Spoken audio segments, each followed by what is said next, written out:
Hey everybody, thanks for joining us. We have another Bourbon Brothers review for you. My name is Gavin. And I'm Jeff. And today we are drinking Single Barrel Rebel Yell Bourbon. Yeah, so Rebel Yell has been around since, mid-1800s, and it's sort of having a rebranding, if you will. This isn't necessarily your granddaddy's Rebel Yell. We're coining this Rebel Yell 2.0. No longer reaching on that bottom shelf for this. You're going to be reaching one shelf higher. Maybe more. But, so this is a Luxco product. They've really started to, enter a lot of different products into the bourbon world lately, whether it's rebranding, bringing old brands back, or creating new brands even. Yep. So the Single Barrel 10-year is a new product from them. So it'll be something you'll be seeing hitting the markets here. And, we'll let you know what we think about it here today. Yep, so this is a 10-year-old bourbon, straight bourbon whiskey, bottled at 100 proof, and I'll give you guys the barrel number. It is a single barrel. It's 4744359. Hope you got your pen out for that. Without further ado, let's go ahead and jump into the nose. A lot of the recent Luxco products have a very distinct velvety aroma and palate to them.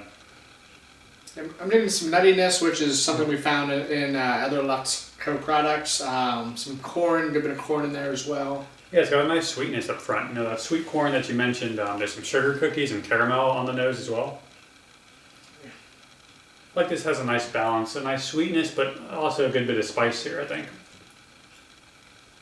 It's a nice bold nose. Yeah. Let's go ahead and take a taste. Cheers. Cheers.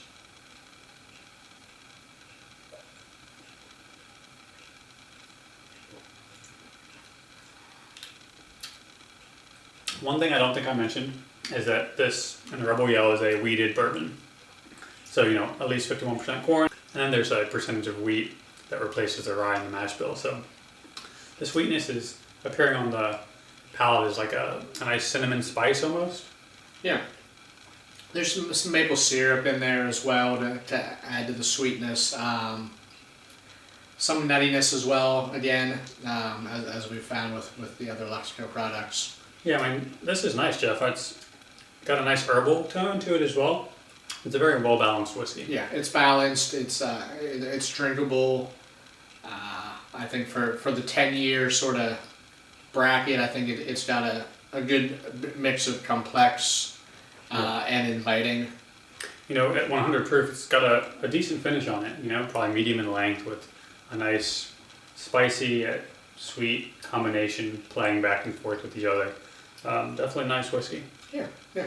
A little bit of hints to let you know it's a wheater, but it's not as wheaty as some of the other wheated bourbons we've reviewed. Sure, they definitely don't go all in on this, which I think has its positives and its negatives. It definitely makes it a more well-balanced product, but you're getting the sweetness along with that spice. So it's definitely a nice drinker. Also makes for a hell of a mixed drink as well with the proof and age combination. Yeah, and the question we all need to answer is, are you rebel enough? That is a great question. To drink this whiskey? I don't think so. I'm going to have to wash up and call it quits for today. All in all, Jeff, what would we give Rebel Yell Single Barrel Bourbon? I think for the Bourbon Brothers rating today, Rebel Yell 10-year single barrel gets a B+ from the Bourbon Brothers. Absolutely. There's not a ton of 10-year bourbons on the market, and it's, I think, priced at an appropriate price point. The palate has a good blend of notes that are well balanced. While all these larger distilleries are removing their age statements, it's nice seeing Luxco adding an age statement to their line of products. So definitely a nice welcoming change here. I really enjoy this. At $49.99, it's not a terrible MSRP price tag either. So definitely a very good bourbon. Yeah, I agree. Well, we hope you enjoyed the video. If you did, you can give us a like at the bottom there and subscribe. You can find us both on Twitter at Bourbon Beer Reviews. Keep an eye out for the next review. We'll tell you what to drink. Cheers.